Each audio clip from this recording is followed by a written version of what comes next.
Good afternoon everybody and welcome to the train. My name is John Durrant and I have with me today Roxy. And Roxy and I are going to sit and have a chat about these lovely crystals that are lying around on the table here, and perhaps a few other things as well that may come to mind as we go along. Okay. Roxy, what I want to ask you about, first thing I want to talk about basically are these crystals. People say you're supposed to clean them and you're supposed to charge them. Yeah. Now I have to say, I own up, my crystals sit on a shelf in my sitting room, sometimes looking pretty. It depends on whether or not the sun catches them. They very rarely get cleaned, as you can see from a piece of amethyst over there, which is a bit dusty. They don't often get cleaned, and I don't think they've ever been charged. So, what are you supposed to do with that? Well, you don't plug them in. basically, you can charge them in sunlight or moonlight.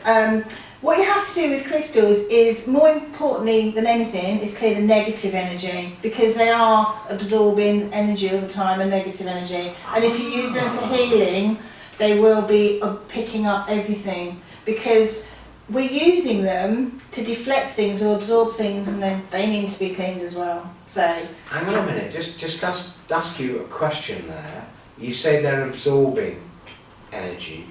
Now, my thing about crystals was I thought they gave energy out. They do as well. But so for example, if I use, say, smoky quartz or Apache tear or obsidian for grounding stone, I would always cleanse it afterwards, because if I'm using that, put that on someone's feet, if I'm doing Reiki, it is going to help them ground. But I do believe that crystals absorb negative energy. Otherwise, why would we need to clean them?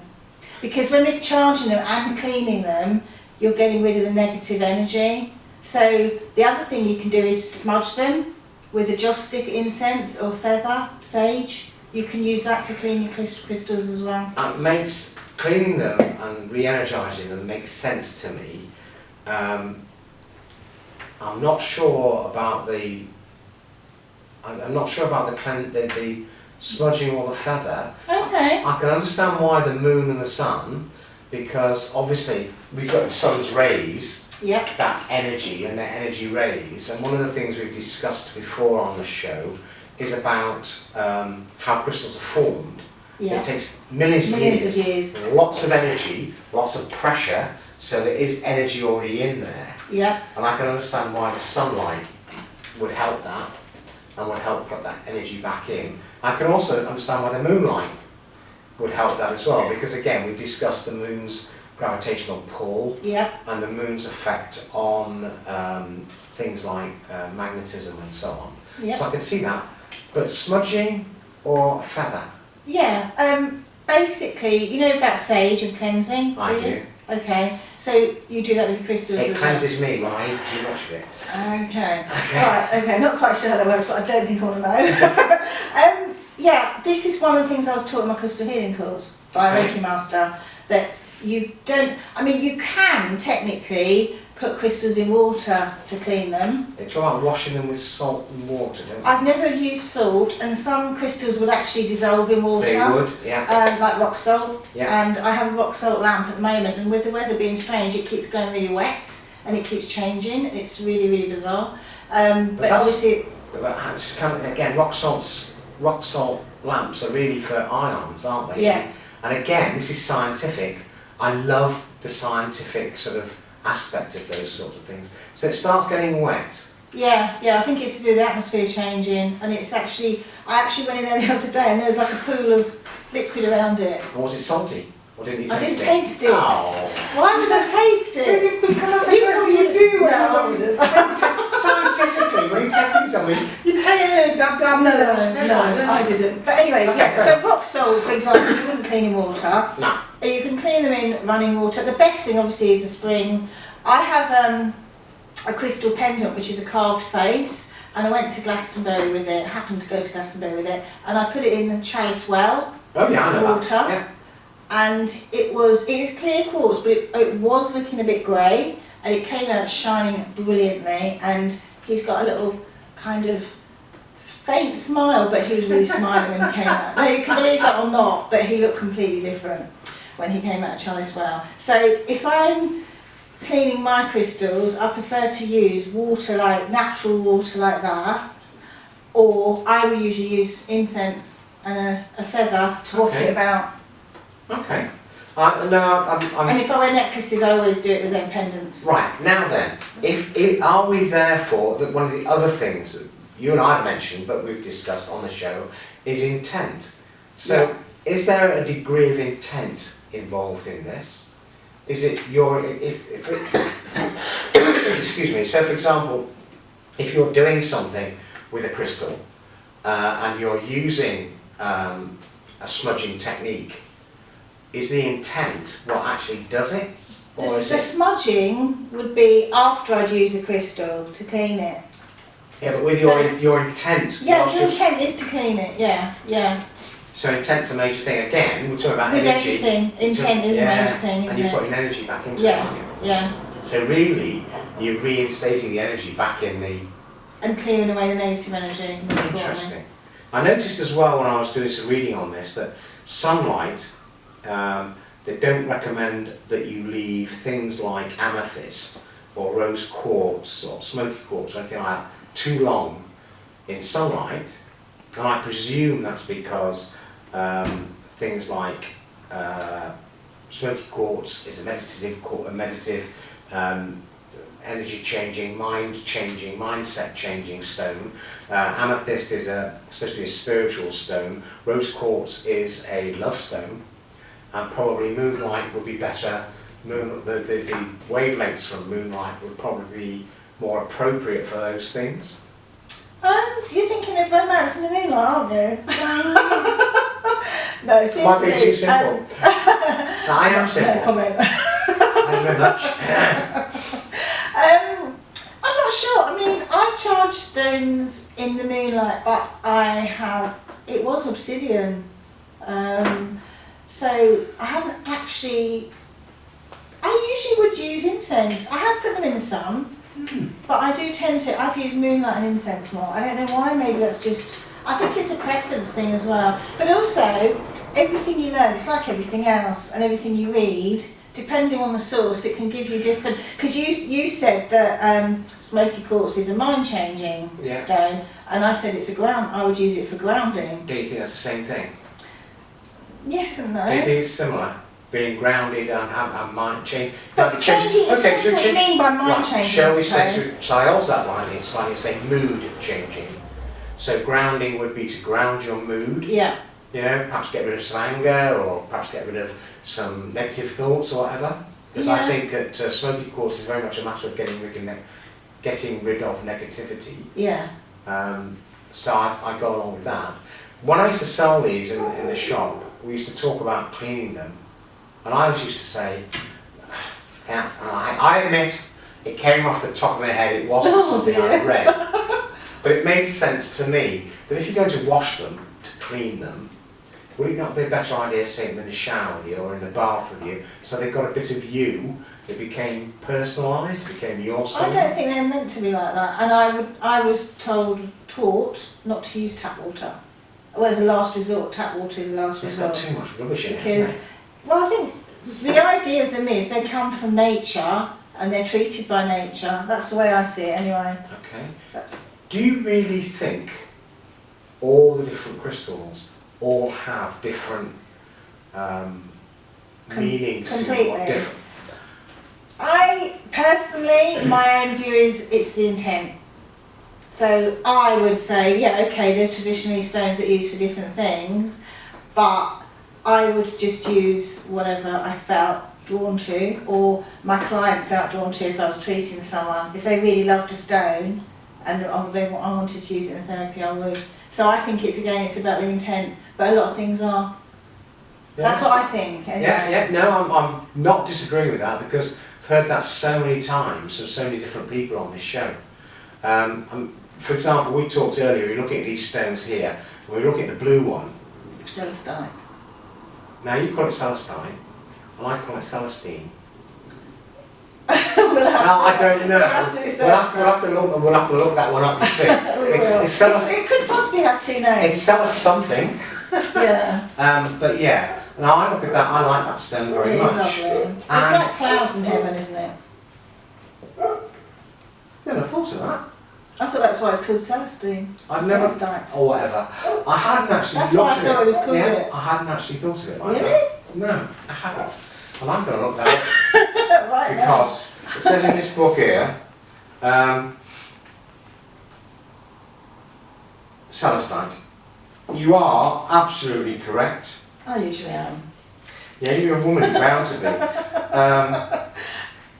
be. Which is blue.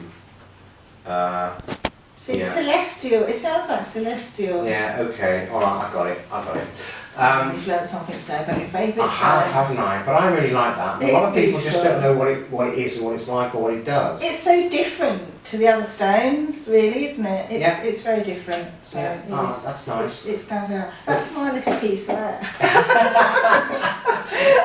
Mine are the But dusty they're quite ones. different blues, aren't they? Well, yeah, but they can be, can't they? Yeah. Because it's It's at the- natural. well, at the end of the day, 95% of the world's surface is silica, and silica is sand, and sand is the stuff they make glass out of, using heat.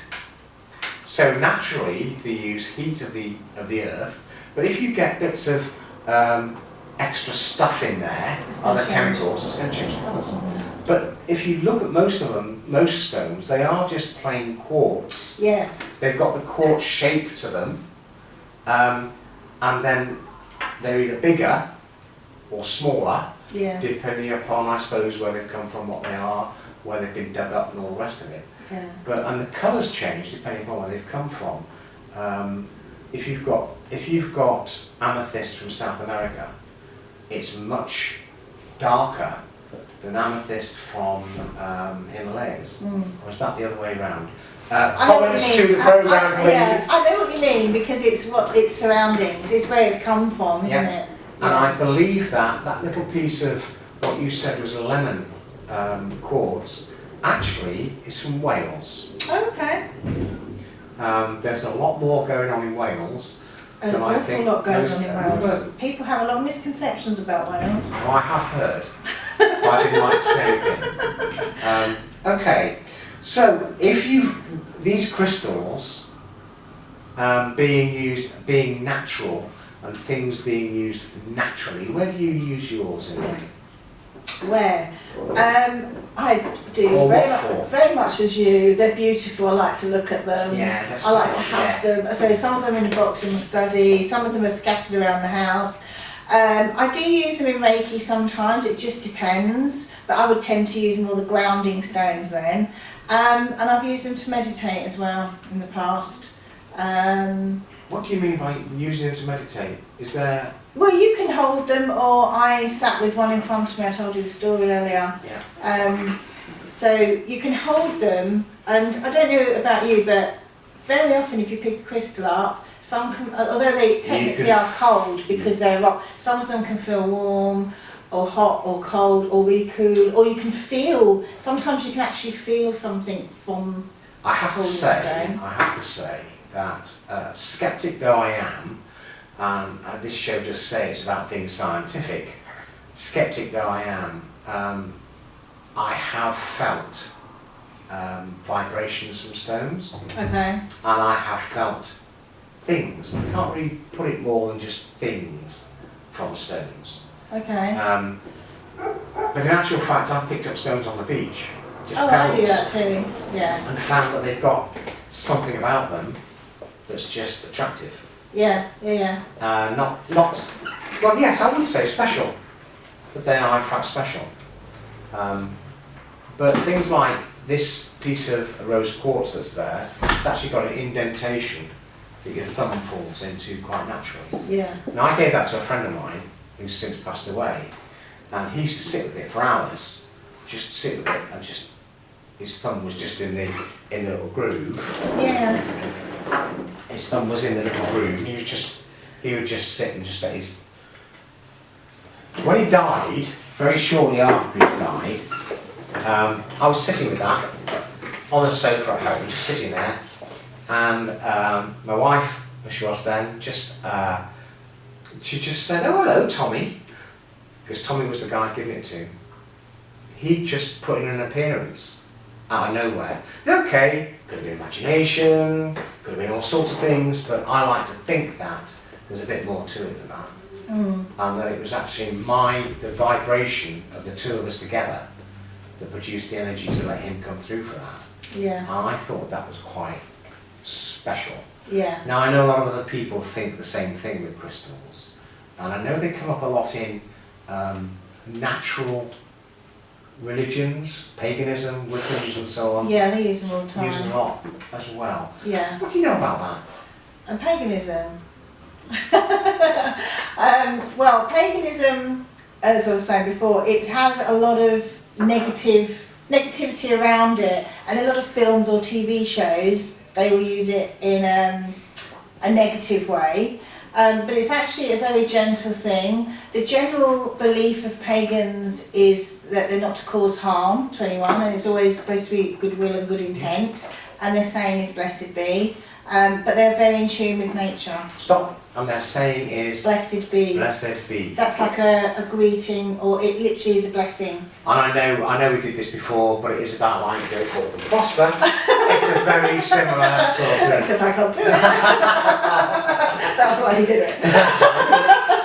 But it's a very similar kind of thing, isn't it? It's like, I suppose, Christians saying bless you. It is. I was just going to say that. Yeah, it's exactly the same Yeah. as that. And I suppose. And it's a nice thing if someone sends you a message and then they put that at the end of it, or they say it to you. I think it's lovely. And is it Hindus who namaste? Namaste. Yeah. Which I salute you. Which actually means I salute you. It's like the Egyptians with the heart, lips, and mind. Yeah. My heart, my words, and my mind, and they salute you. Yeah. What's the other one? The other one. There are several. I mean, each religion seems to have their own thing Yeah. that they work with. Yeah. And I find that quite interesting. And blessed be seems to me to be as positive as any of them. Yeah, it is. It's nice. I Yes. like that. And I Yeah. think when we talk about pagans and Wiccans and witches, when we talk about them as being, as you say, portrayed as being evil and nasty and bad, and then we hear about all the stories about what other different religions are doing, Yeah. and you're telling me that they aren't equally as naughty and nasty and as bad. I'm sorry, I just I can't go along with witches and naturalists. As being bad. No, because they're trying to look after the planet as well. I mean, I think the thing is, the word witch, because it has been used in, I think, in fairy stories and obviously literature a lot as a bad, negative thing. That's where it kind of is sort of embedded into our psyche there, from children in a way. And I know that up until probably a few years ago, people, if they were pagan, would call themselves a white witch. Yeah. They would use the word white in front of it, which has now tended to drop away. And whether that's because we're just all becoming more aware and more accepting, I'm not sure. But most people I know that pagans call themselves witches, they don't use the term white witch anymore. Well, I think that, personally speaking, I thought when they said white witch, it was to differentiate them from a black witch. But in actual fact, if you look back, witches were really just people who used Nature and herbs and Exactly. medicines and could heal people because Yeah. of that. And people were frightened of them Like witch doctors because they could do it. in that culture. There's one in every culture, the equivalent, isn't there? Well, we talked about shaman, Yeah. and if we talk about witch doctors and shaman, then you've got all the dances and you've got all the. You want me to dance? We've got all the dances and the chanting that they used to do. Yeah. And in actual fact, all that does It's is raise your energy. it raises your energy, but it induces a state of deep meditative state. And that sounds silly if you're going to chant and run around, that you're not sitting all quiet and being. But meditate, you don't have to be sitting quiet. Still, no. And in actual fact, we had Lorena on here a couple of weeks ago, and she was talking about theta healing Okay. and using theta waves. And again, they've got this thing where you actually there's a connection, the wave-like connection and the energy connection. And then they've measured the energy that comes out of stones. They can actually measure the waves and the energy scientifically. Now if you put, there's got to be something, hasn't there? Well, yeah, we have quartz batteries. So, I mean, how can you say, well, no energy comes from stones if they have quartz batteries? Well, in actual fact, during the war, they used to make crystal sets. Do you not know about crystal sets? I've heard of it. I have heard of it. Well, they actually took a tiny little piece of crystal and they could connect it. There were no batteries involved, and they could actually pick up radio waves and make communication. Mm-hmm. My dad made me one when I was a kid. Oh, we won't ask how long ago that was. No. But my dad actually made me one when I was a kid, and it was a tiny little piece of crystal connected by 2 pieces of wire, and it went through a tuning device of some description, and it wasn't very loud. You needed earphones to hear it. But yeah, you could I just think there's more things on on heaven and earth than we know about, and it's like you're saying about you don't have to sit still to meditate, which I agree with, because I've had experience of Tai Chi, which they do call a moving meditation, and you know the way you're like moving around and moving the air around you, and that's a lovely thing to do as well. And you are moving things to and from. And yeah. Again, if you go back to, if you look at Native American Indians, if you look at Aborigines, if you look at the Indians in Asia, you find they all dance. Yeah. And they all dance particular reasons and particular ways. They have different kinds of dance or different things. Yeah. Although the rain dance is... I was just going to say that. That is so bizarre. I was just going to say, are you going to do a rain dance? And you just come out there. I know you're dying to, aren't you? Oh, absolutely. Yeah. And it's the one that's probably least effective, or is it? I'm not sure. Don't live in the desert, so I don't know. No, I think that's one that's up for debate. That's when they need it, when it's really, really and that's hot. why I'm going to make a note of it. We'll have to have a rain look dances. at. Yeah, rain dancing. Because, again, it's raising energy. Can you raise energy sufficiently to actually affect? That's just made me think of something. I love running around in a thunderstorm outside. I know it's a bit mad, but I do it. It's just the most exhilarating feeling till you get struck by lightning. But what do you think about thunderstorm energy? Or have you never really thought about it? I mean, it gives me a headache. Does it? Yeah, just before the storm, though. Building up to the storm. Yeah, I've had that. Yeah, really. But when the storm's actually happening, I don't have that at all. And I've put my crystals out in a thunderstorm before as well.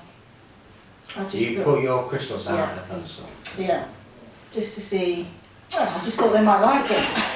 Look, I've got to say this, because there'll be a lot of people out there going, oh no, not the crystal thing again, you know, and how can people say crystals do this or crystals do that? I think I just said they have measured the fact there is energy comes out of the crystal. Yeah. And you can feel it. I have a problem with giving responsibility to something else when we should be taking personal responsibility for things. But maybe it's just an aid. Sometimes we need help with things, don't we? Go on. Well, that's the way I see it. That's the way I see it with things like crystals, tarot cards, all of that. It's just a kind of an aid. It's a help. It's not meant to be totally relied upon. That would be irresponsible, wouldn't it? So, when I ask you to gaze into my crystal ball... I can see another world in there.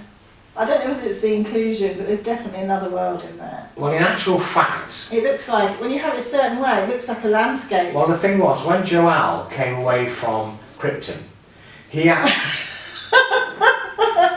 Okay. If you look in there, you were talking about unicorns earlier. Yeah. If you look in there, you can see a unicorn, you can see a dragon, people see fairies. You just say you've seen a landscape. Yeah? That was the first thing I noticed, yeah. Do you know what I actually see in there? I can see all those things, but what I actually see in there is a leaf. Really? And if you look at, if you accept the fact that this has been created under pressure, great pressure. There would have been natural stuff about, quite possibly In there. leaves, Yeah. and a leaf could quite easily have been, just my shoe on the floor, a leaf could quite easily be crushed in that. Well, it's like amber, isn't Whilst it? That it's has the being formed. insects, and it's the same kind of thing because amber's natural. And so you're right. So You're that's gonna Jurassic Park. You Again. you are going to get things in there, but no, I can see definitely. So Oh, it is. yeah, I do. Yeah, I can see it now exactly like that. Yeah. Yeah. And you can't show it to everybody because it's so difficult to just catch it. But yeah, it's interesting. Yeah, it's a beautiful thing though. But we can't do another Jurassic Park. It's an absolutely beautiful thing. It is, isn't it? I've actually sold that twice. Have you? Yeah. And it keeps coming back It to keeps you. coming back to me. So I thought, So yeah, don't sell it again then. sod it, I'm going to keep it now. I think you should. Yes. I actually exchanged that once for a 12-inch pillar of crystal. Okay. A natural 12-inch pillar of crystal. It was like one of... yeah, no, it was natural. Oh, one of those. It's like one of those. Mhm. But it was this big. And it was fabulous. Absolutely fabulous. And this guy wanted my crystal ball, so I said, I'll swap you. In the end, I took it. Because I thought, well, there it goes. I was going to sell the pillar. But then he came back a couple of weeks later. And I said, I can't have this ball, I don't like it. I just don't like it in the house. Can't swap back. So I swapped it back. And then somebody else came in, a woman came in, this is the shop hand, and said, oh, I want to buy that. So I sold it to her for twice what I paid for it. I admit that. And again, she came back and said, can I sell it back to you? So I don't mind if you give me less than I paid for it, but can I sell it back to you? Now me being the nice person I was, didn't offer her half, I offered her 3/4, but just to say, yeah, I took it back off her. That is. And that's twice. It's not really bizarre, is it? It's meant to be with you. Yeah, And it keeps finding its way back to you, and it's, I don't know what it's That's doing. one of the things I find so difficult to actually accept about an inanimate object like that. Yeah, I know what you mean. And it's like I said to you, that sometimes they go missing, they get borrowed. Yeah, you did. They disappear in the house. You said this happened to you as well. And they disappear and then they reappear, either in the same place or a totally different place. But it's probably, with me, it'd be when I haven't actually used it for a while. I haven't used it for a while. And Okay. That's what happens. But you said that happened to you. I have noticed that they've disappeared, but then that happens to me all the time. What, you mean you forget where you put things? Yes. That's not quite the same, is it? No, I actually picked up this crystal book, Okay. and I wish I hadn't now because it wasn't the one I wanted to pick up. But again, I haven't seen that for ages, Okay. and it wasn't where I expected it to be. And I've looked in that place several times, it just wasn't there. And I found another book that I've been searching for. I have been searching hard for this other book, and knew it wasn't there. I've been through the bookshelves, book by book. I've been through the bookshelves, and I knew that book was not there. And then suddenly this morning it just appeared out of nowhere. It was just there. I just could not. I find that difficult to believe. But it's actually happened. You just have to accept it. Nah, there's got to be an explanation somewhere. Skeptic, cynic. Oh, I can be sceptical, but No. some things we just have to accept. Well, yeah, perhaps, but you've got to look at these things. Roxy, this has been fun, I have to say, but we are drawing into a station. We are coming to an end. Okay. So I have to say thank you very much for coming. Thank you very much for being here. And thank you for discussing crystals. This has been The Train. Thank you very much and goodbye.